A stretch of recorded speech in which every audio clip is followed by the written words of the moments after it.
Welcome to the Metabolic Link, a podcast that explores the common thread of metabolism in health and disease. This is where science meets society. Welcome to the Metabolic Link. I'm your host, Dr. Dominic D'Agostino. Dr. Nick Norwitz is joining me today on today's episode, and I can't wait to share it with you. Dr. Norwitz is a researcher and educator whose mantra is stay curious, whose mission is to make metabolic health mainstream. He graduated as a valedictorian from Dartmouth College in 2018. He majored in cell biology and biochemistry. He then completed his PhD in metabolism at the University of Oxford, and that was in 2021. And then he did this before entering Harvard Medical School, and will soon be completing his medical degree, his MD. Dr. Norwitz's enthusiasm for the field of metabolism really derives from his personal struggle, which he's shared on some other podcasts and with me, in having severe inflammatory bowel disease. This left him physically and personally with a lot of struggles, and he had severe inflammatory bowel disease, and this really caused him to be emaciated. It caused him to be mentally depleted during a period where he had intense, schoolwork and academic load, and emotionally fragmented. In desperation, he found that a ketogenic diet was able to put his disease into remission, where conventional approaches really had no help for him, or no answers to this problem. I found his personal story and his passion for educating people through his education and outreach to be very inspirational. I'm excited to also share, as a follow-up to this episode, Dr. Norwitz will be joining us for a live Q&A on our medical education platform. So that will be happening on the Metabolic Initiative platform at 12 p.m. Pacific time, 3 p.m. Eastern time on Tuesday, September 10th. And you can register for this for the Q&A by visiting membership.metabolicinitiative.com. In addition to the live Q&A session with experts, you'll also enjoy exclusive ad-free episodes of our podcast. We'll have also on that platform research reviews and hundreds of presentation videos and interviews from the latest science on metabolic health and metabolic therapies. So I'm so excited to bring this content to you today.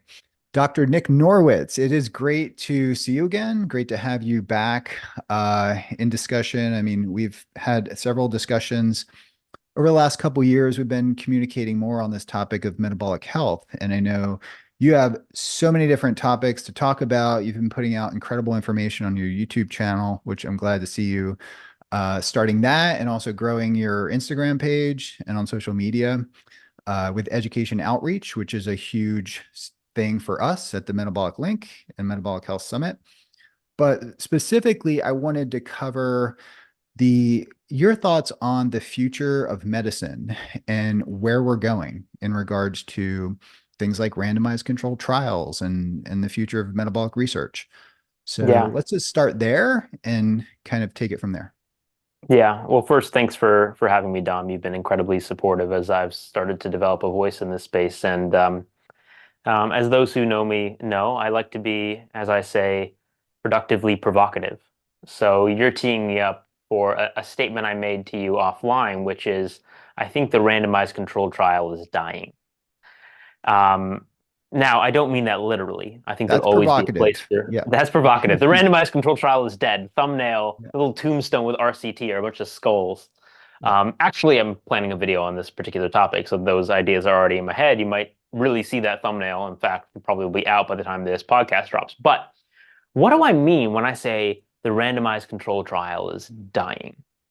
When I think about the future of medicine, which is on my mind a lot now that I'm at the very ends of my MD PhD marathon, my last year of medical school, is I see us, really transitioning to a form of medicine that is personalized. You hear this all the time, right? Personalized medicine.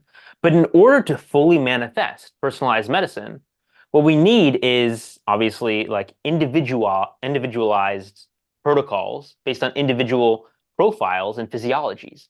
And randomized control trials, by their very nature, don't really lend themselves to that specificity, that individuality, because by nature of what they are, what do? You take a large population of people, you randomize them to intervention, maybe a drug, and control, maybe a placebo.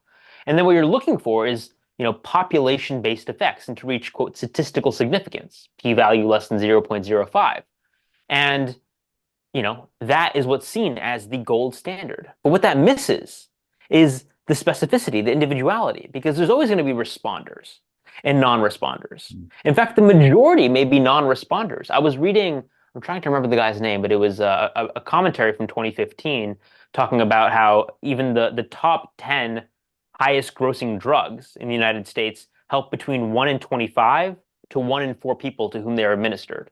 So, point being, a lot of people might not benefit from these interventions, even though they're, quote, statistically significant, because there's so much heterogeneity. And when you lump people into a mass in an RCT, you lose that specificity. So where we're moving to as we get better technology to dissect and parse out what's going on with an individual's metabolism, then we can target the underlying physiology, the root cause, and I think more effectively address the root causes of metabolic diseases in an individualized manner. But you're not going to do that with RCTs. You're going to do that by understanding the underlying physiology and coming up with like individual protocols and then iterating those. So it will be, I think, a shift from the gold standard is RCTs based on necessarily heterogeneous groups of people towards N equals 1 science, which right now, N equals 1 has kind of a dirty label. But I think it's going to be appropriately rebranded as we get more and more data on individuals and we figure out using AI and machine learning and big data sets how to leverage those data to their maximal potential. So that's what I mean by the RCT is dead. Okay, so now I have a little bit a better perspective where you're going there, and maybe I can personally relate to this too, because I guess if I looked at the RCTs for ezetimibe, it would show a very minimal reduction in LDL. But for me, it actually cut my LDL in half. I don't take it anymore, but I did an experiment, and apparently I was told that I may have a mutation in the Niemann-Pick C1-like-1 receptor, NPC1L1, and my genetics does show that there's a rare mutation. It's not well characterized, but apparently a gain of function. So a tiny little dose of ezetimibe cuts my LDL from almost 300 down to almost 100 or something now. Yeah. So before I stopped taking it. So I'm experimenting with other things, but that's kind of, that came to mind as you were talking about this. And I think with the emerging technologies, maybe you can expand on what you think, like continuous glucose monitor. I know you're a huge fan of that, and I'm wearing one now. I'm a huge fan. Yeah. We love testing things, but it's developing to almost like a multiomics, multi-array platforms that we can slap on our arm where we have real-time metabolomics. So do you think what do you think is the future there, and where's that going? Well, I'll get to that in a second, but I love that you brought up that example, because I think a lot of people who, let's say, have the academic background and scientific literacy to really, really delve into their own data, figuring out what makes them unique. Maybe you have access to your whole exome, like I do. I have access to my exome. I've literally gone through the VCF file looking for different polymorphisms, and therefore, made hypotheses about my metabolism. But I want to emphasize, you're basing it on an individual genetic polymorphism, as have I. I have an LRP5A745V variant in Wnt signaling, so that's had relevance to my healthcare. You don't need to know what that is to the listeners. Point being, the thing I want to emphasize is, even for those with the academic background and the intellectual resources and their own health data, we're still at this point where we're trying to pick out, oh, I found this one polymorphism in this one gene of my 20,000, and I'm using that as the basis for maybe, an empiric individual tweak and trying to individualize my own medicine. But where I see us going, and you use that term multiomics, is so many evolutions beyond that. So let's think, not just looking at an individual polymorphism to, in your genome, but your entire genome once it's fully annotated. And not only your entire genome, but your entire microbiome, your transcriptome, your metabolome, your proteome, and taking all the ohms that make you you and combining them into an integrated data set, and then doing it longitudinally, because while your genetics are more or less cemented, let's not talk about CRISPRing humans for now, your overall multi-omic profile, especially things like your microbiome or your metabolome, they change really dynamically. So think about that juxtaposition, the contrast of, oh, I found this SNP in me. For you, it's the Niemann-Pick transporter. For me, it's, LRP5 receptor, and scaling that beyond just the genome, but to all the ohms and how those integrate. They synergize as more than the sum of their parts, and then you can take it longitudinally over time and use the technology we have, AI, big data, to use that to inform personalized care. Just like, it blows my mind to think about what that could mean for an individual. I don't know if it does for you, but yeah, I think going from this crude space where we are with personalized medicine to longitudinal multi-omic based personalized medicine is just, I think, a really exciting concept. And RCTs aren't really lending themselves to that kind of physiology focused medicine, N=1 medicine. Yeah, I mean, RCT is great to look at like safety of something like pharmaceutical, and to some extent efficacy, and then you could subdivide and characterize, different groups within that if you have a large population. And then there's platforms like I use one, Self-Decode, maybe. There's a couple that I've been using, but that'll give you the polygenic risk score that you have, and then you could put your blood marker, biomarker data in it, your CGM data, and then it kind of, there's a whole algorithm. So there's, and I don't know if that's the best one, but I figure, the company reached out to me, and I figure, academia is working on, bigger platforms maybe for this. Are you aware of, these platforms too, that look at the polygenic risk score and also integrate the multiomics data into that? I think that there are a lot of companies starting up. One that's caught my eye recently is N=1, which is spelled Enovone, but it's a play on words because it's about N=1 medicine. And I mean, just speaking broadly, they're the one I'm most familiar with, but I'm sure other companies are doing it as well. The reason it excites me so much, and this gets back to the question that I evaded but wanted to get to, which was CGMs, is that one thing I'm trying to do, and I think you're trying to do as well, in promoting metabolic health, is getting people engaged, getting people excited about engaging in their metabolic health journey and learning. Because now that we're living in this information age, people have access to information and tools like CGMs. And to best use those tools and really get people inspired and committed to their metabolic health journey, we need a combination of education, but also resources, tools, including things like CGM, but also more data with respect to an individual's health that they can then leverage. So they have the fodder and also the support in the form of, like, if we're going to have like AI diagnostics, that to, inform the decisions that they make in, a safe manner. So I, as an individual, or you as an individual, can only go so far. We're here, we're talking, hopefully getting people excited and educating people at a high level.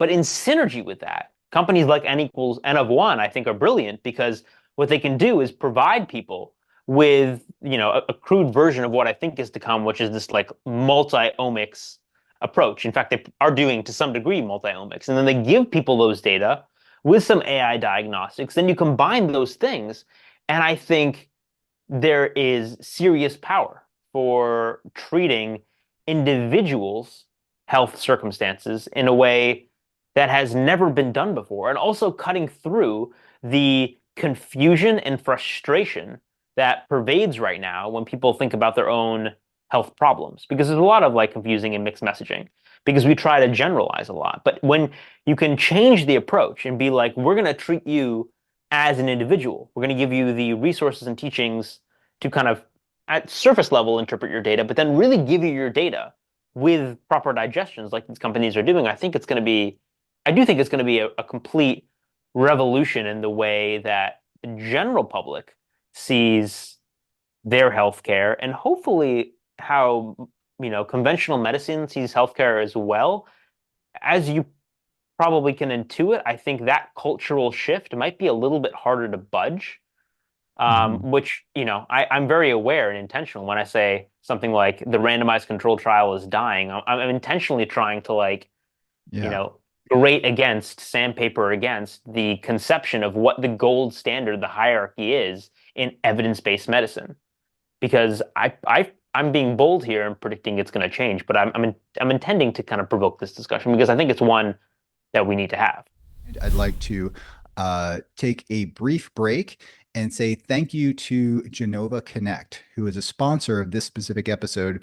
Genova Connect is powered by Genova Diagnostics. They offer lab testing, and you can order online, and you can use these tests in the comfort of your own home. And I've enjoyed using many of their tests. If you're looking to optimize your metabolic health and to achieve peak performance with personalized recommendations, the lab testing company of Genova is really for you. So it offers many things that you can get through conventional labs, but it also offers a variety of other things that you can't get, including the convenience. So whether it's gut health, hormonal health, or nutrition insights, their tests allow you to get baseline testing and then provide clarity along your journey for metabolic health, whether you're testing a new diet, testing, a drug, whatever, a supplement, the test can give you incredible insight. I attended back-to-back conferences recently, and there was different demographics to the conference. One was a military conference, and many people were talking about Genova Diagnostics, their tests. And then there was a couple presentations that actually had Genova Diagnostics data and their insights in the actual presentation.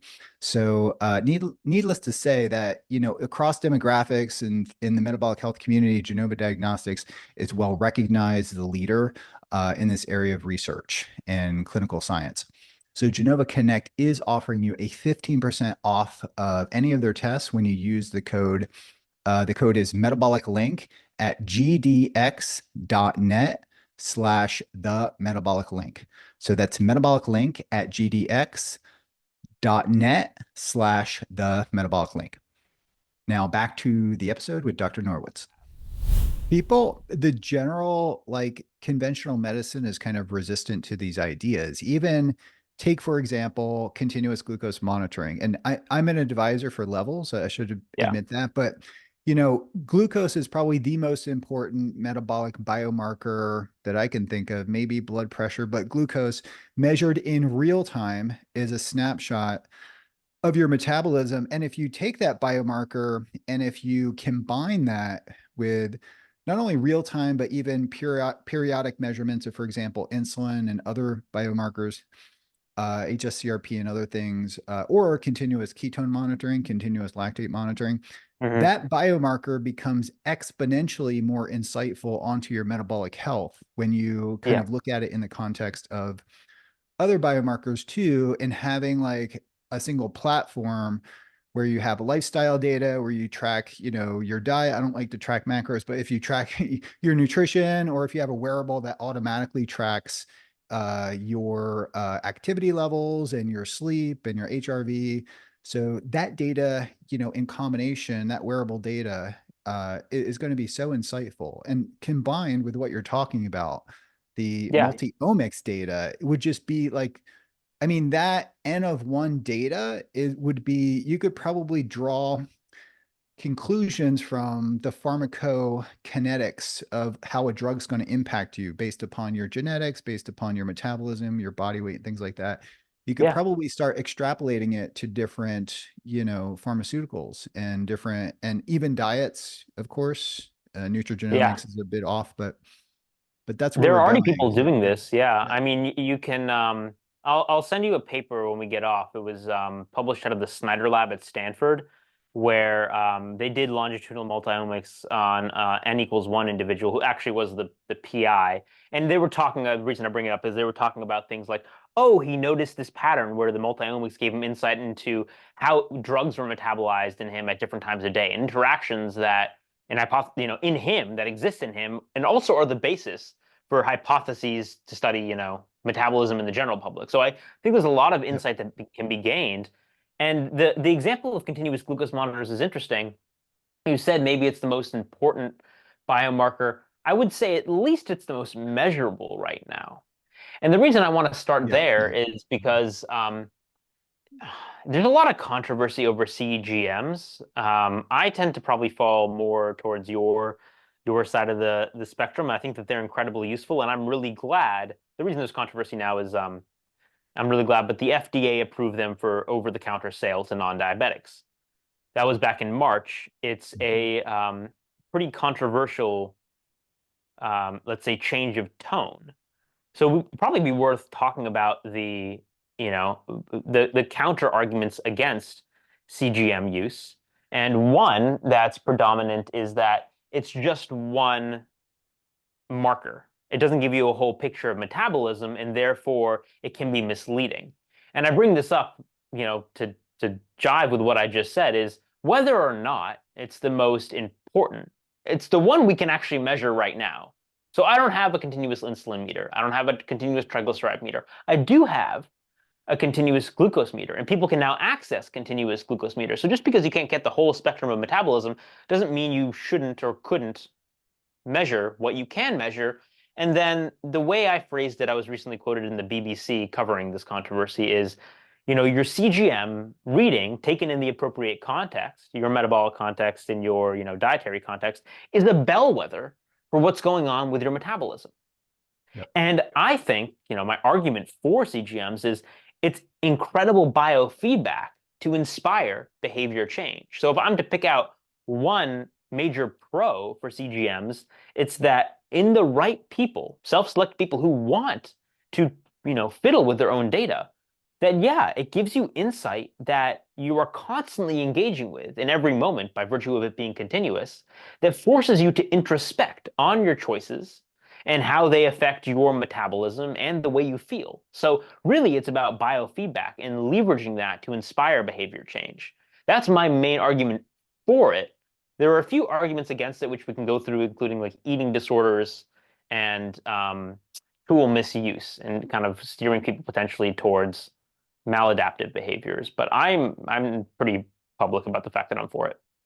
Yeah, and people maybe that trend toward orthorexia, and just being overly concerned with that. But actually, I have a colleague, Dr. Diana Rancourt. She's a brilliant scientist at the University of South Florida in psychology, and she's doing an IRB-approved study using CGMs in people with eating disorders to detect it. Although I don't think they are, or maybe they are scanning, but they can't see the data. But anyway, wearing a CGM is a great way to track, and especially if healthcare providers can see the data coming in real time in someone who's managing an eating disorder. I think a lot of the negativity I feel online, a lot of the negativity from this two CGMs is from people in the high carb space, because you have a lot of low carb people, ketogenic diet people posting their CGMs, and it's flat, presumably, showing superiority of this or that diet. But I think that a continuous glucose monitor is actually more important and more insightful if you follow a high carb diet, for example, for athletics, where you can titrate the carbohydrates to prevent spillover. So I think it gives you insight, especially if you are favoring, for individuals who favor a high carb diet, to be able to adjust and maximize the carbohydrate intake. So my CGM is like extremely boring. It's just a flat line every day, pretty much, on low carb. Yeah. So it's not maybe it's not super insightful, but it's super insightful if I'm testing something that's reportedly quote unquote keto, like buying a keto cereal at Walmart or something, and then testing it, or testing different types of sugars. Allulose is, super interesting too, that, CGM typically shows a downward trend with allulose consumption as a sweetener. And I mean, that's another topic we could talk about too, where CGMs Yeah. are kind of very Yeah. insightful in that way. You said a few things that I want to respond to. One was with respect to your CGM reading being boring, because I remember Mhm. I first tried a CGM after reading a paper that came out of, I think it was the Segal lab. You probably read it. It's the personalized diet one. It was like 2015, where basically what they Mhm. did is they put CGMs on people and looked at their microbiome, and then basically developed an algorithm that could predict an ideal personalized diet if it's a higher carb diet. So assuming a higher carb diet, where people would basically like respond differentially to the same food. So you can see an example of an individual graph in the paper is like Yeah. two people ate a cookie or a banana, and one person got a massive spike to the banana Yeah. and no response to the cookie, and vice versa. So irrespective of a like glycemic index or load of a particular meal, you can have very individual responses, which again, to your point, is useful if you're eating cookies and bananas. But then I Mhm. put it on and I'm like, but I'm keto, and I just had this flat line the whole time. Except when I was late for class, then I had I think a cortisol spike and like a 30 mg per Yeah. deciliter jump in glucose. So then I was late less often. So there, positive behavior change. Mhm. But um, to the other thing you said about, or we were talking about eating disorders, I think that's like, here's the thing with CGMs, I'm not going to say there aren't legitimate concerns. So someone with anorexia nervosa, should they be wearing a CGM? I think probably not. But that's not an intrinsic problem with the tool. And we have other tools like just a bathroom scale that are available to people. And we all acknowledge this can be misused. Should a person with anorexia Yeah. nervosa weigh themselves every day? Absolutely not. But we don't restrict that tool to the entire population. We just try to match the tool to the user. You could use silly examples too, like a hammer. Like if you're a person who buys a hammer and then persistently misses the nail and smashes your thumb, you probably should not use the hammer, but it doesn't mean the hammer is a bad tool. And I think it's the same with CGMs with respect to use in eating disorders, eating disorder patients. Orthorexia, this is now a tangent thought, but I just want to throw it out there. It's a term I'm seeing used more and more. And I do genuinely think that there, are people that struggle with true orthorexia, which is an over obsession with healthy eating to the point that it's harmful. And I think there's also something to just equanimity in approaching your diet. That's true. But, and I just want to get your sociologic take on this, I do also see it just being broadly applied to people who are enthusiastic about their metabolic health and like healthy living. So it's like if you're the person who doesn't eat birthday cake at the Friday like afternoon birthday party, then you're orthorexic. When it could just be like, Yep. nah, man, I just like care about my health and I don't feel like birthday cake. So I think it's a term that's getting abused a little bit. I will say again, I do think there are people that genuinely struggle with that, and they probably shouldn't use CGMs. But because you brought up the term, I just think I wanted to go on the record as saying I think it's an abused term right now in society because of what the norms are. They're so dysfunctional that by comparison, if for breakfast you're just eating salmon and eggs and you're never having the donuts, then you can be, quote, orthorexic by comparison to the norm. Yeah, really good point here that kind of I have a lot of kind of emotion towards because I've heard several criticisms. I saw online criticisms to a group called Type 1 Grit on Facebook, and they essentially used the Bernstein method, the low carb, Mm-hmm. in some cases ketogenic diet to metabolically manage type 1 diabetes. And these people have, a lot of skin in the game, so to speak. They have a lot on the line, so they need to really tightly control their glucose. And less insulin equals less lows, less better management, better biomarkers down the road. I've seen credible scientists and quite a few people look at that group and say that this is basically orthorexia manifesting for the management of this disease, and that there's technology available that they could easily use. And it has not, it doesn't show up in the peer-reviewed literature to get the same hemoglobin A1C and to get the same tight, biomarkers that in the long run is going to pay big dividends for their long-term health and care. So they're using nutrition and to reduce their high dependence on high levels of insulin and also, other Yeah. technologies, maybe insulin pumps in some way they can avert the use of that. But it's an interesting discussion because in medical school, I think, in endocrinology and people who are practicing medicine, they're all for the technology and much, much less for dietary specific, what they view as radical, kind of extreme dietary Yeah. practices to manage a disorder like type 1 diabetes. And to be honest, when I talked about the ketogenic diet years ago, 2013, I was like, if you have type 1 diabetes, don't even consider this. Like, this is not something that you should even look into, like a low carb ketogenic diet. I used to say that. But a number of people have changed my mind on that. But there's quite a bit of a backlash to Yeah, that. I think it's manifold. I think um, maybe the thing that motivates it emotionally speaking, whether or not people want to admit it, is we as humans have a tendency to project our own feelings and our own feelings about imagining what a dietary or lifestyle pattern will be like onto other people. A case in point, with respect to a hot topic individual, will be Brian Johnson. You know what I'm talking about? The Oh yeah, yeah. longevity guy. I remember first time I heard about him and I heard about his lifestyle, which is crazy extreme. I'm like, this sounds miserable. And that's coming from someone who I think, me, talking about myself, lives a pretty extreme lifestyle compared to other people. But I'm like, his routine sounds absurd. And then I listened to a conversation between him and Trevor Noah, who I Mhm. like. He's a great podcast host. And people should listen to that conversation. But I got to the end of it and I'm like, wow, I was so wrong. I am now convinced that he really loves the lifestyle he is living and that he finds it Mhm. liberating to have this much structure and live this way. And it was just a moment for me where I paused and realized I'd failed at theory of mind, of like imagining what another person's life experience is like. So, you know, now someone trying to play theory of mind with me, and this happens all the time when I'm like, in a res room and somebody offers me donuts, they don't know my background with, IBD, et cetera, et cetera. Mhm. And it comes off as weird when I refuse the donuts or the birthday cake. I don't generally go into my whole backstory, but for me, like the choice is so easy, not eating any carbs and not having profuse bloody diarrhea that sends me to the ICU.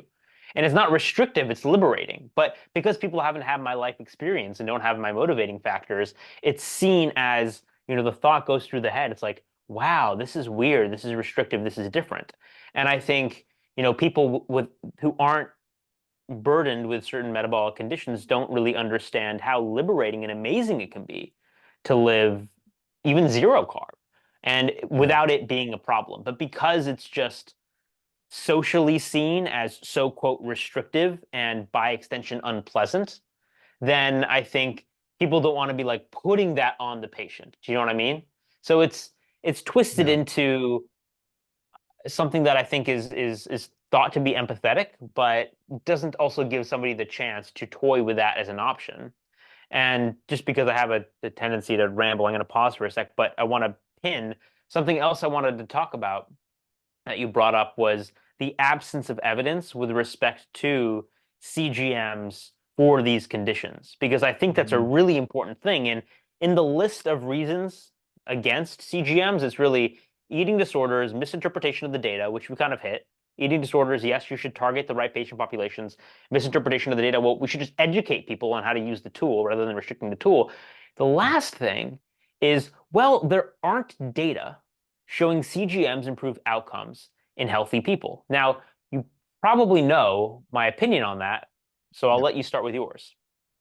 Well, yeah, so that's a big topic and kind of what I'm kind of researching, right? There's just not a lot. We don't even know what normal glucose is in healthy. I mean, there are a couple reviews that just came out, in CGM use in healthy people, but the data isn't there because we did not seek to use this technology in normal healthy people, but we do know there's no ambiguity that spikes in glucose in people who have type 1 diabetes or type 2 diabetes are directly correlated with poor cardio, it's a cardiovascular risk factor. It's a risk factor for many different things. And one can easily extrapolate that, glycemic excursions in the high range, which are not captured with fasting glucose, which is and maybe not captured sufficiently in hemoglobin A1C, the spikes, the quick spikes, uh, we just don't have the data because the experiments, there's not motivation to study that. These Yeah. devices are not, they're FDA approved for diabetics. So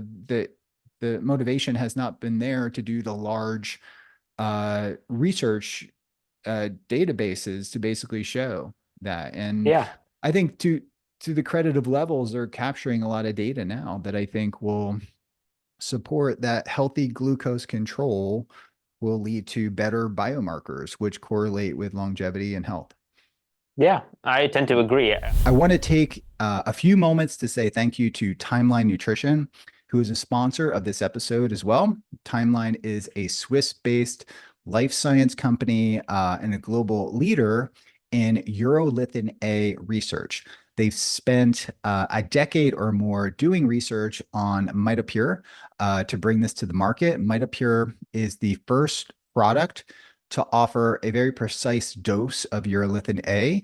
Urolithin A is a powerful, what's called a postbiotic, and it's nearly impossible to get the same level of urolithin A from food alone. So I went down the research and looking into this, and it offers some remarkable mitochondrial function benefits. MitoPure is clinically shown to give your body cellular energy through kind of powering the mitochondria, altering mitochondrial function, and triggering the body's natural response for removing and rebuilding damaged mitochondria in a process called mitophagy, essentially just speeding up that process in general.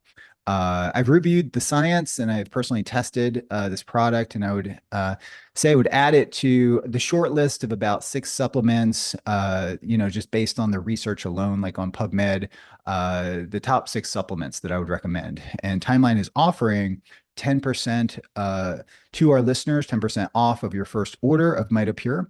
Go to timeline.com/metabolic link and use the code metabolic link at checkout. Now let's get back to our interview with Dr. Norwitz. A statement I know you've heard, but I'll repeat it for listeners, is absence of evidence isn't evidence of absence. Absolutely. So Yeah. we basically, like you said, we haven't tried to collect the data, so we don't know the effects. But I'd add a level to that, no pun intended, which we were talking earlier about the utility and limitations of randomized control trials. And a question I'd put to people is, what evidence are you looking for that CGMs are beneficial? Because I would argue, we'll talk about, we're locking this mindset of RCTs are gold standard. And what you do there with respect to CGMs is take generally healthy people, randomize them to CGM versus no CGM, and then let them off in the world and see what the incidence of new onset diabetes is in a major population.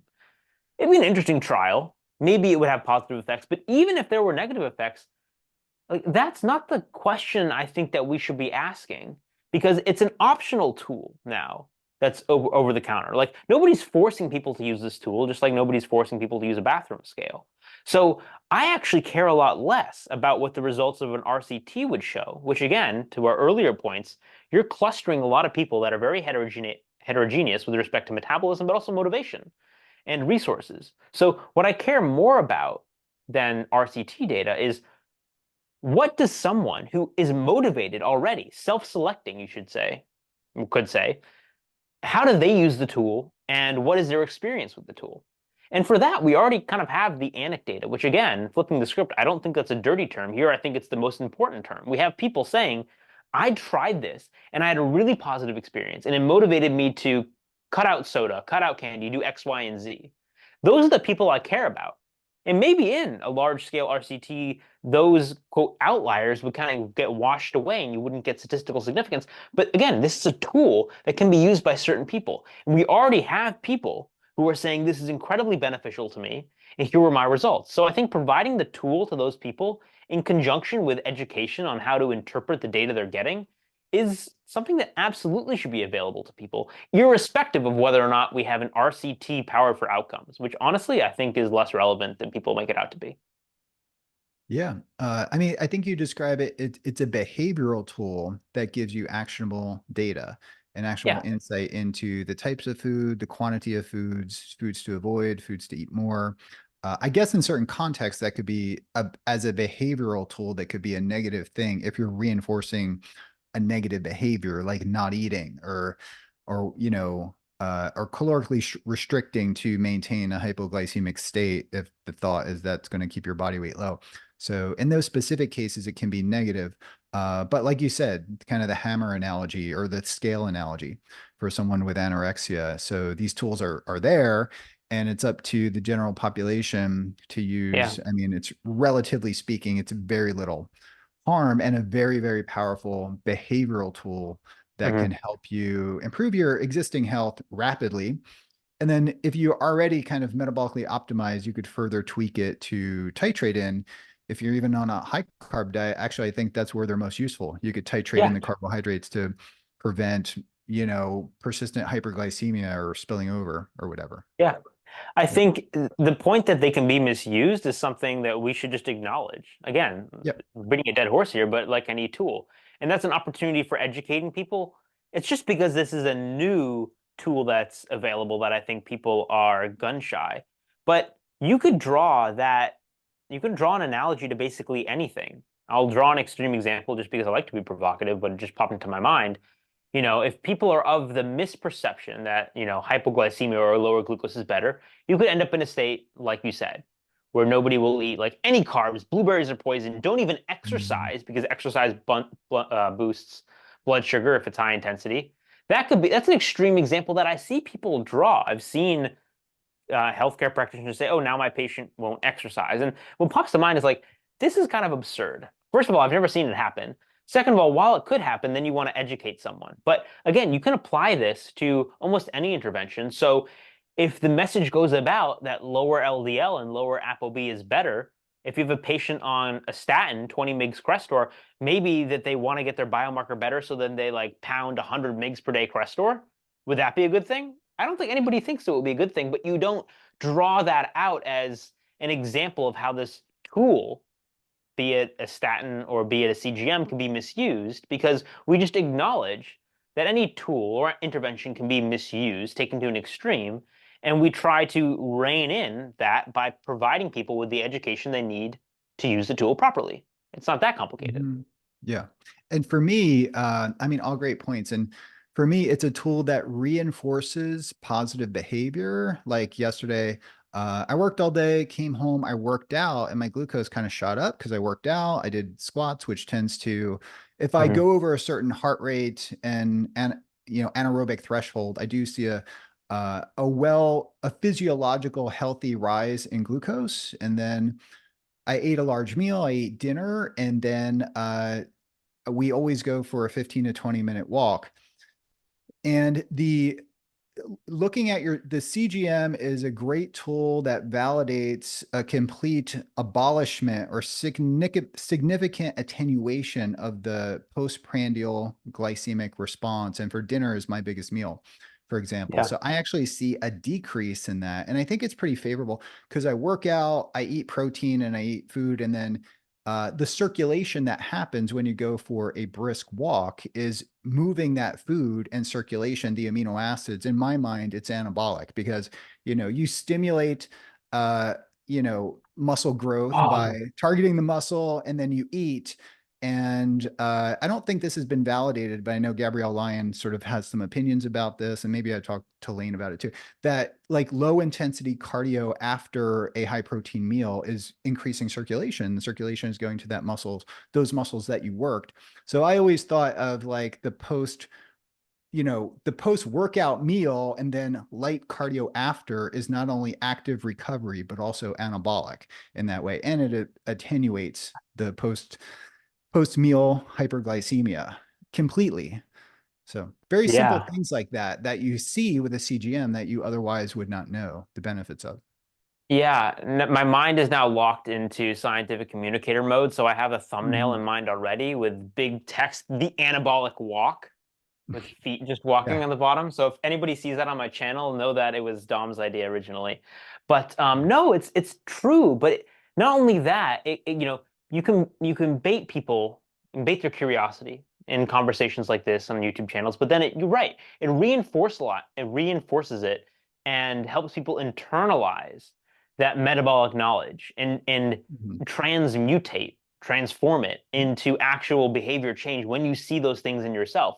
And I've actually seen the same. I had a tweet the other day, building on, you mentioned Gabrielle Lyon. I did a tweet thread. I'm going to do a video as well on like 5 things you didn't know about protein and exercise. But one of the things I posted as a quote retweet was an example of how I can have post workout carbs, including some bananas, and actually my glucose will, like yours, dip. It won't even, like if it's post workout, it might basically I'll be at a high from the workout and it'll just continue to downtrend, irrespective of bananas. And also stay in ketosis. So my ketones will be above 2 millimole. So they'll be like not just like in ketosis, but I'll just be fine. And then the mechanisms behind that, which are super interesting, and you can think about the short term. To get a little bit nerdy here, what generally happens is, you know, you have the glucose transporters that are in your muscle cell, and the way we think about it is, oh, insulin stimulates the glucose transporters to go up to the muscle cell membrane so they can sink the glucose. But there's an insulin independent pathway that goes through AMPK, such that when you contract the muscles independent of insulin, you get the glucose transporters up there. So then they're ready to receive the glucose when it hits your bloodstream. But that's the acute effect. So that's the effect you see over the course of hours, which is why when either of us have post-workout carbs, you don't see the glucose rise. But there's a longer-term effect, which if you're aware of it, you can start looking for it, which is that, you know, contractions stimulate insulin-independent movement of the GLUT4 transporters to the muscle cell membrane, but they also sensitize the separate pathways. There's 2 pathways, and they sensitize the insulin-dependent pathway. So that even over the course of, I think it's something like 48 hours, when you do have an insulin spike, your muscles are more receptive to shooting the glucose transporters to the muscle cell surface. So your resting glucose can persistently be lower, which is also something, again, like you can look for if you're curious about it.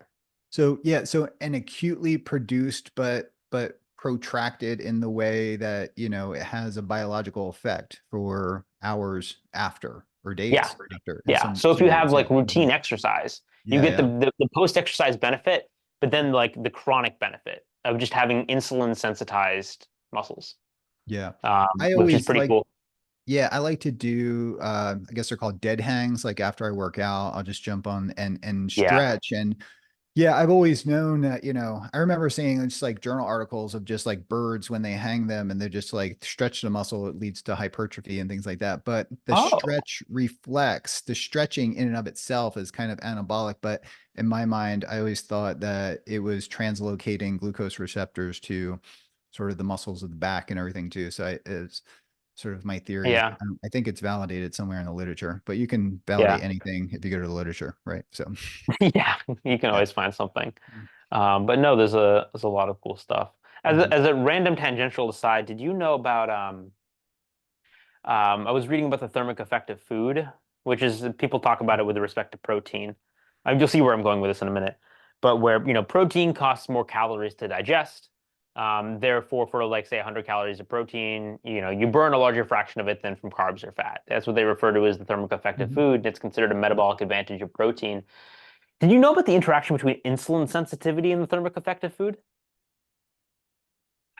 It has to do with. I think so. I feel like I learned it in grad nutrition. We called it specific dynamic action, and I think they later called it thermic effect of food. But I remember like discussing this, the mechanical and enzymatic cost of digestion. Yeah, it was like 20 to 30%. But I remember talking about some insulin pathways. It's in a book behind me here. But yeah, I would love to hear your thoughts on that. I think it was Cell Metabolism. I can send you the reference. I know the first author's name began with an H. I think it was 2021, but or maybe it was Nature. No, it was Nature. But when you have the insulin signaling mediated, or actually probably insulin independent, translocation of the GLUT4, the GLUT4 is held inside the cell by an anchor in the vesicles. That anchor is called TUG. And when you chop the TUG, the GLUT4 is released. But the TUG fractions, you have the N terminal and the C terminal end, because that's what happens when you chop a protein. The C terminal end is actually an intracellular signaling molecule that will go to the nucleus and activate PPAR and PGC1 alpha and induce thermogenesis. which is really cool. So Oh, basically, wow. the Okay. idea is if you get sufficient, I mean, if you have appropriate insulin signaling relative to someone who's insulin resistant, then Hmm. you're going to get more of, presumably, that C-terminal tug signaling when you liberate the GLUT4 transporters to stimulate thermogenesis. That is interesting. So it probably happens more in people that are like very well metabolically fit, maybe some gym. I know I always get like I used to call it the meat sweats, when I Mm, was like, I would like after workout, especially when younger and in much better shape, I would just eat like 3 pounds of meat. And it would just like at nighttime, I would just get like the meat sweats. And me and my friends, we always talked about like getting the meat sweats after eating like a couple pounds. I don't know if this is like a term that other people know, but I feel like maybe that's that's at play here with what you just described. This sort of, yeah, it's exercise induced, kind of high protein meal induced, high insulin sensitivity induced elevation of body temperature, partly tied into probably sympathetic nerve activation too with the yeah, meal. So that's part, maybe. Yeah, I comes could into relate to. play. I wasn't thinking about the meat sweats in particular. I mean, the way, just so people know Yeah. how my mind works, like I love talking about mechanisms for mechanisms' sake without Yep. necessarily. I think we're in a space where somebody always wants like, what is the lifestyle takeaway, the thing that's going to change my reality? And like you alluded to, you can find anything to justify your thoughts in the literature. You can always make these associations, and I always think they're beneficial to make and make people think differently. But with respect to what conclusions you draw, anybody with like scientific background, but I don't think you need scientific background to acknowledge that any bit of data, any mechanism is one tiny piece to the puzzle. So one could try to argue by the transitive property of logic. This was actually something that came up in a Zoom call the other day, as you know, Dom. Well, I won't dig into that. Like one could say, oh, if it's the insulin signaling that's chopping the tug and sending the C terminal to the nucleus to activate PGC1 alpha and promote thermogenesis, then you should eat more carbs to boost your metabolism. Like, no, I didn't say that. There's a lot more to the picture there. Nevertheless, it's just interesting to think about the levels of nuance with respect to any phenomenology that you hear tossed around, in the zeitgeist around metabolism. So I think I use this as an example. People think thermic effect of food, oh, it just costs more calories to digest protein. And all I'm trying to say here is actually, there's another really cool level where insulin sensitivity is integrated, with translocation of GLUT4 transporters to the muscle cell membrane.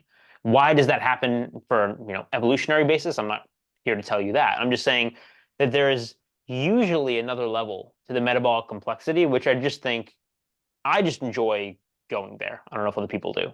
It's the reason I brought it up. Yeah, I think it's really important because what you described is a phenomenon, and it's probably higher or lower in some individuals and may explain the heterogeneity in response to, because I know there is, because we talked about this in our nutrition class, there is a pretty big span in the thermic effect of food of different people.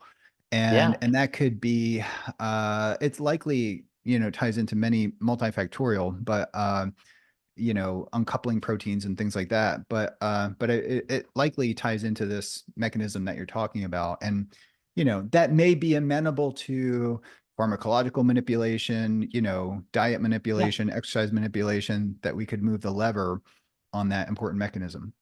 Yeah. I think by understanding the variations and what their physiologic basis is, we can exploit it for the purposes of benefiting other people. Let's take a brief break to highlight and give thanks to Fatty 15. Fatty 15 is a sponsor of this episode. Fatty 15 is the world's first and only science-backed, patented, award-winning C15 supplement. C15 is a fatty acid, specifically pentadecanoic acid, and this fatty acid supports long-term health and wellness in many different ways. In fact, fatty 15 or C15 is the first essential fatty acid to be discovered nearly 90 years ago. Plus, studies have shown that C15 works by enhancing cell function, including mitochondrial function, and protecting our cells and our mitochondria against free radical damage. There are many benefits to C15 fatty acid, many benefits over omega-3 fatty acids, including benefits to lipid profile. There are benefits to improving, for example, shifting the gut microbiome. There are randomized controlled studies. There's RCTs on this fatty acid. The science is pretty remarkable. Prior to learning about this company, I didn't even know about it. So I think I've used the product. I started using the product, and I think there's solid science backing it. And it's great to see fatty acid supplements like this that are unique, that can be effective in very small quantities relative to, for example, docosahexaenoic acid or EPA. So it's a very unique fatty acid that has some remarkable metabolic health benefits.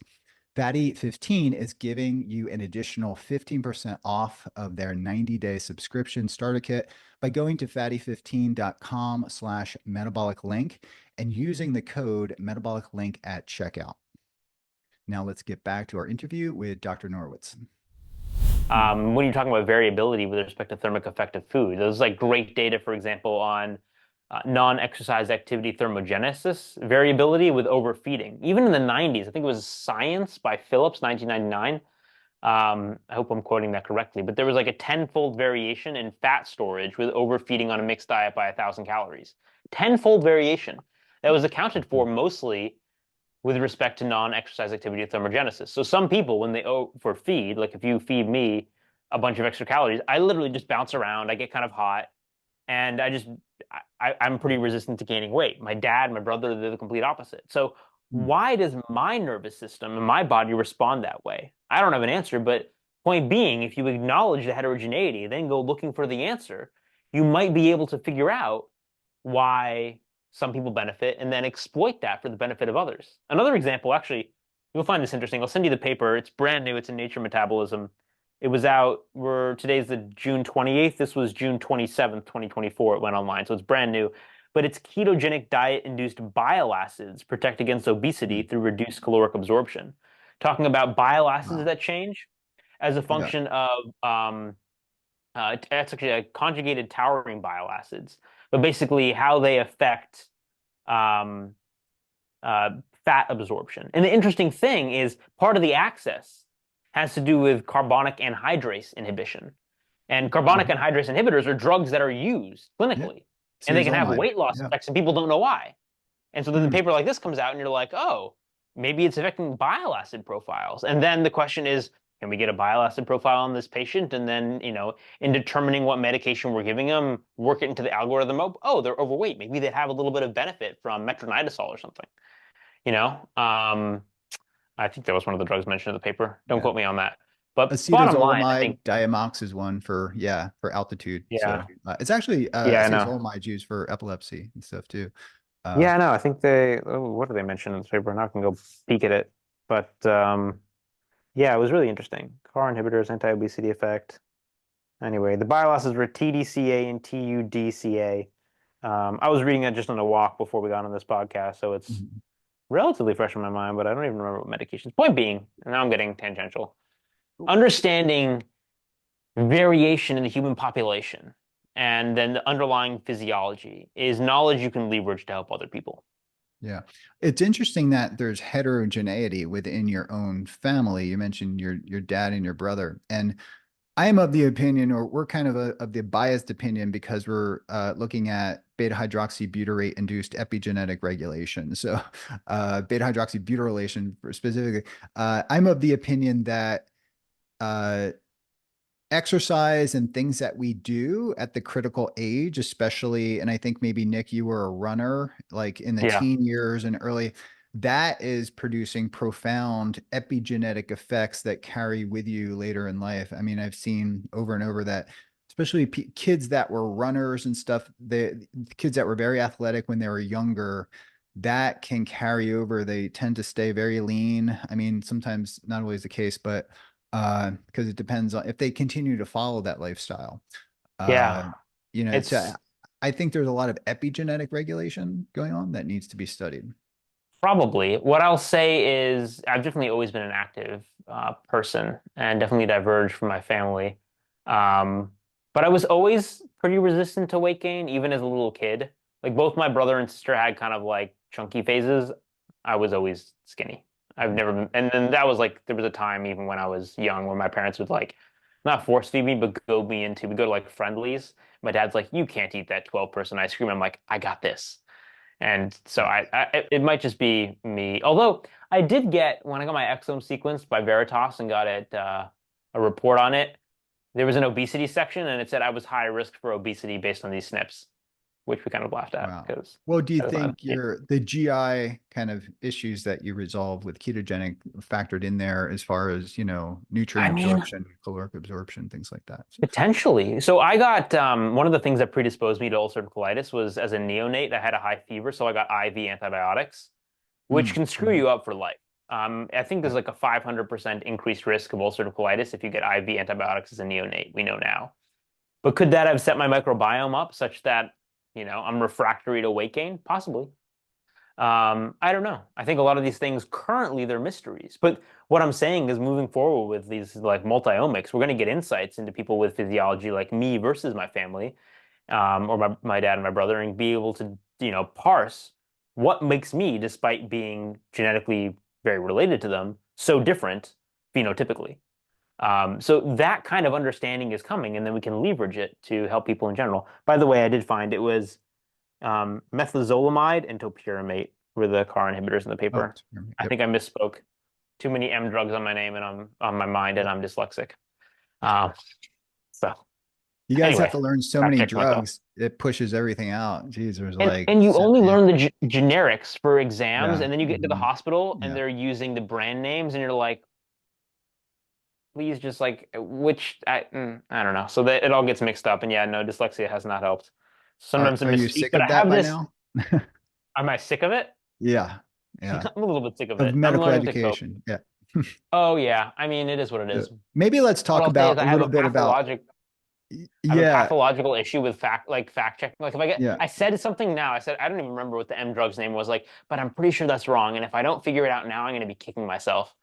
So, but yeah, no, that's come up in it's necessary. I mean, I will say like anything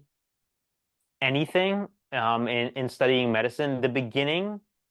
This is now targeting like the pre-med students and the M1s and M2s out there. The beginning is incredibly frustrating because you're trying to study things in a systematic manner, and there is just so much infinite knowledge to learn that you get to the point, no matter how smart you are, that you're like, this is hopeless. Like I'm never going to be able to understand this, categorize it, integrate it into a schema that is actually useful such that I can apply it to help patients, especially in a high stress scenario. I'll say it does start to just come, the mastery. This probably goes beyond medicine as a field, but there is something very satisfactory to that moment when you start to shift from like, I've worked so hard to get down all these little details, and they're starting to come together into a picture that I can actually apply and assess a patient, get a history, get the labs, tell a story, come up with a differential and an action plan.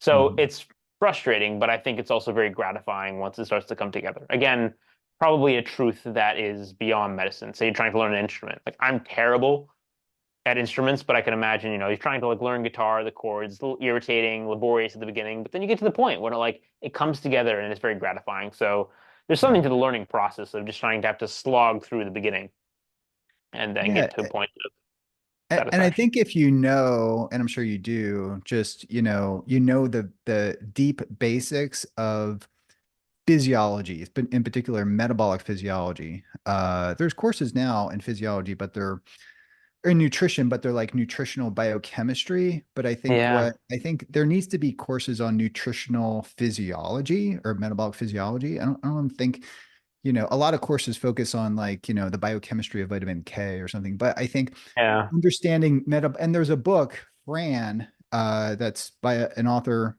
in Oxford. You might know the physiologist there. They wrote the textbook that we used in our nutrition, and it was a Oh. nutrition and physiology um, thing. But what I'm saying is that I think if the students have the basics down and they understand and focus more on physiology, and when they're reading labs and things like that, it's going to make sense to them, and they're more likely to go towards the drug that's going to help correct that physiological response. I mean, biochemistry, anatomy, all those things are really important, but I was trained by a physiologist. So Yeah. I think you are too, but I think the physiology is really the cornerstone of medicine. I always believe Yeah. that, you know. I, So I think there are places it comes through in medical education, like if you're talking about different types of parathyroidism or mhm. hyperparathyroidism. So in endocrinology, also in nephrology, if you're picking out like a diuretic, how it's going to Yeah. differentially affect things like potassium. Those are places where I do think it comes through and are, keystone opportunities to teach people about thinking from a physiologic basis. One thing I really like in all the endocrinology teachings, or if you do an endocrinology rotation, the attending will usually tell you the reference ranges are meaningless. They're garbage. There is no Mm. normal, high or low. There's only appropriate to the circumstance. You know what I Mm-hmm. mean? So if your Yeah. calcium is very high for a particular level, your PTH should be suppressed. So you get Yeah. the lab report, and just because the number is red and it says less than blank out of the reference range doesn't mean it's bad. In fact, if it was normal, it would be inappropriately normal. So it really, I mean, the point being, it's all dependent on context and where everything else is with respect to your, um, you know, history, personal genetics, comorbid conditions, other metabolic Yeah. contexts, et cetera, et cetera. Always context. But I do think that sometimes gets lost in the algorithmic thinking that tends to be the day in and day out of like standard care at your average Yeah. healthcare Yeah, site. I've seen data on people that would be like CO2 retainers, right? There's this like Yeah. obesity, hypoventilation syndrome, Hmm. that they have, which is like actually the ketogenic diet is being used, in a clinical trial for that Yeah. too. But in that case, the labs look and the pH and the bicarb and everything look much different. But all that stuff is super important, like, especially with renal physiology and respiratory control, the pH, the anion gap, the bicarb, the Henderson-Hasselbalch equation. I mean, all these Yeah. things, you hate learning it when it's shoved down your throat and you have to learn it and regurgitate it, but it becomes super Yeah. important, I think, as a medical doctor. Yeah. I was just smiling because everything has multiple names. And when you said obesity, hypoventilation syndrome, I was trying to think of the alternative name, which is Pickwickian syndrome. Pickwickian. Yeah. Yeah. It was Obviously, named Pickwickian. Yeah. after, yeah, the Everything has story, 12 right? names.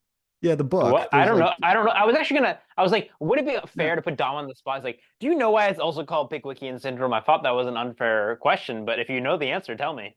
I do. Yeah. So I did my training in pulmonary critical care and we talked about like this hypoventilation. So there was a book written, I think in the 1800s, and the character had all the descriptions of this obesity hypoventilation, and his name was like Pickwickian or something. So it dates back to like a story or a book where the character, had sort of the character in the book or the story had all the clinical underpinnings of what we describe as obesity hypoventilation syndrome. Yeah. Yeah. Which is a Yeah. CO2 sort of insensitivity. So the drive to breathe is like CO2, and there's like, Yeah. sort of an attenuation to that sort of drive. And it happens Yeah. for a variety of different reasons. But yeah, it's kind of Yeah. very interesting. Yeah. No, everything has multiple names. Yep. I remember studying like vasculitides for step one and step two. And it was always like, are they going to call it Churg-Strauss or eosinophilic granulomatosis with polyangiosis? And you could just like get a test question where it was like, I forget what Churg-Strauss, which one was that? And then it was just because you don't remember the right name. So many So names, you're going to forget a lot of this as you move forward. And I for guess that sure. brings up a question like, Nick, what are you going to do? Like, what you don't have, you're almost done. You got your valedictorian from Dartmouth, you got your PhD from Oxford, and now you're completing your MD from Harvard. And I can imagine you have a lot of options. So I'm interested to hear about, I mean, you're super passionate and very articulate and well versed in education outreach on this front. So I hope you include some of that in your future career path. So love to hear your Yeah. thoughts. Yeah, as you were listing my academic history, all I could go through and think of was, man, I spent a lot of money on education. Mm. But in all seriousness, it's a really exciting time to be a young person coming up, particularly in healthcare and science, because unlike prior generations, I have access to opportunities that just weren't available to my parents' generation. Um, there's the standard path, go to residency, the fellowship, at the same time, get really involved in lab work, start a lab. But there's also opportunities in building a media presence and being a scientific communicator, opportunities in entrepreneurship. So honestly, I'm still kind of at that critical point where I'm trying to figure out exactly what I want to do. But what's become really clear to me is that there is immense power to provoke change by establishing a public voice. And you had told me that I would be a public presence a couple of years ago. I would have said you're crazy because I'm by nature an introvert. It's kind of organically happened. And I find that I'm really enjoying it more than I thought. I'm enjoying all elements of it. I'm enjoying the learning I get from interacting with people with such diverse backgrounds and expertise. That comes from things like Twitter and YouTube comments, but also getting on boards and teams of people with different expertise, be they different fields of science or different fields of medicine, different fields entirely, like business, law, etc. You gain, I think, a lot from having those conversations. So I'm having fun learning. And I'm also having fun with learning to tell stories, which is something I think is really underrated. And it's been something I'm playing with recently with developing my YouTube channel, but figuring out a way to take my love of physiology and metabolism, the love I have and the awe I have when reading a Nature paper or a Cell paper, and translate that into something that the average person can actually digest and not dumb down either. Like I want to walk you through the optogenetics and how that's done and how you use scientific logic to dissect these pathways. And learning how to teach that in a way that can scale and get people excited is something that I'm finding so gratifying. So I'm really enjoying. I'm just enjoying that, and then figuring out how I can really leverage that, getting people motivated about their own metabolic health journey, kind of like the teach a man to fish rather than give him a fish, and then potentially partner. And I'm very early on in this journey, but partner with companies and that are giving people the tools to really fully manifest that enthusiasm and desire to learn about their own health, so that people can get to a place where they can claim responsibility and have the resources and knowledge and tools to like take control of their metabolic health.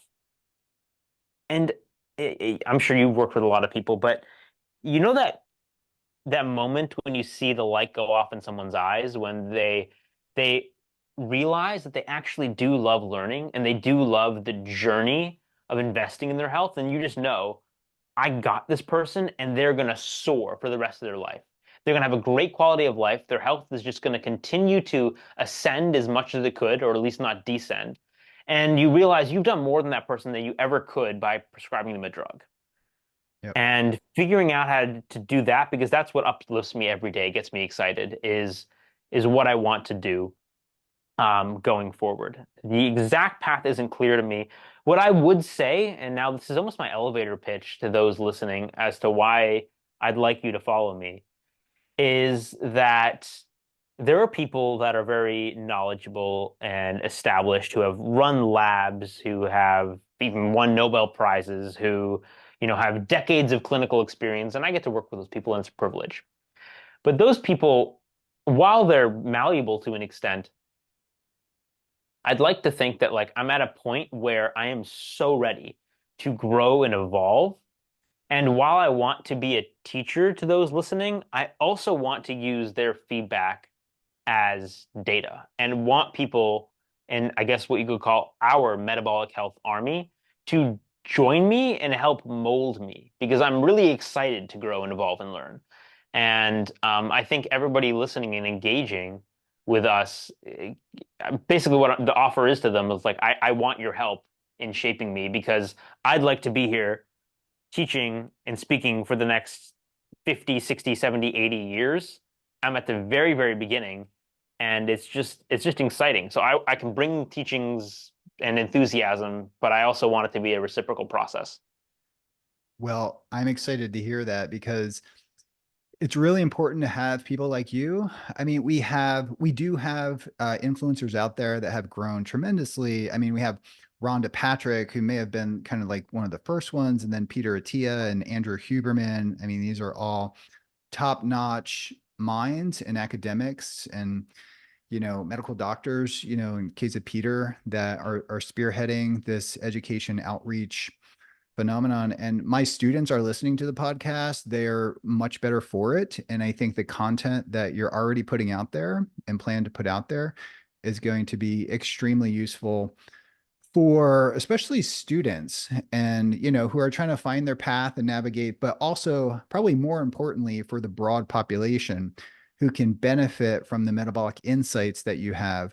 And ultimately, like your vision about the metabolic army, of people. And because I do see the students' eyes light up when they realize that they don't have to practice sick care. They could actually practice preventative medicine and real medicine and prevent sickness from occurring in the first place, where they don't have to reach for their prescription pad with nutrition. I mean, it's such a massive lever. And only like 20% of med schools, I think, mandate like nutrition, any kind of nutrition course. So, I mean, that's a problem right there. And, that's another That's an inflated statistic, yeah. though, because you're then assuming that 20% is actually good education on nutrition. And I can tell you it's not. Yeah. I think the 20% actually might be inflated. And like I went through a dietetics course as an undergrad. I didn't do my clinicals because I jumped into my PhD, but yeah, the clinical nutrition that I learned was not, very good at all. I mean, we have to understand, I mean, it didn't really address type 2 diabetes management with nutrition at all. Like there's just so many things that were lacking, but that's the 90s. So maybe things have changed, but I doubt it. But yeah, so what you're proposing to do, Nick, and I think I have like a little bit of a fuzzy vision, and maybe you don't have a completely clear vision, but you're on the right trajectory. I think you are where you need to be right now, and I see so much opportunity for you to grow and probably take advantage. The hardest thing is probably saying no to different opportunities that come up, as you grow, and that'll probably be an important thing for you to do too. But I would love to see you stay, in nutrition outreach, but also do research on the side too, and have, university affiliation wherever that may take you. But I'm just super excited to see where things go with you. Oh yeah. I'm sorry. My camera just randomly turned off. This is weird. You can hear me? I guess this is. Thought it was like a mic drop. No, I have my Sony camera drop. Yeah. Like went to black for whatever reason. This is probably on anyway. Bottom line is, I mean, a little bit more about my path than I've intentionally divulged here, but absolutely will be staying around and also finding a way to balance. Like, I'm not just going to go renegade and become a YouTuber. I want to maintain academic credibility. I'm going to have an academic affiliation after graduation. I'm going to continue to do research. There's just a lot of things to do, but being involved in the research and also communicating the research and also interacting with actual people with actual problems are all things that are going to be part of my career. I just don't know exactly how it's going to manifest, and that's going to be just a matter of opportunism, which has been my story thus far. Yeah. Well, that is awesome. We've gone quite some time now, and I know I want to have you back because I have a whole list of other things to discuss we can follow up on at another time. But thank you for sharing your insight on the future of medicine and kind of, some of your career aspirations and some great advice for, a lot of pre-med students and med students out there and for the general audience too, of course. So thank you thank you so much for having me. Always a pleasure. Awesome. Well, until next time. See you soon. Bye. Thank you for listening to this interview of the Metabolic Link. If you've liked this episode, please be sure to leave us a review, share it, and drop us a comment. And this really helps us get the information out there. And if you want more content like this, please access our private podcast feed. So this offers exclusive ad-free episodes and also provides continuing medical education. The medical education credits can be used for physicians, dietitians. So please visit our medical education platform, the Metabolic Initiative, at membership.metabolicinitiative.com.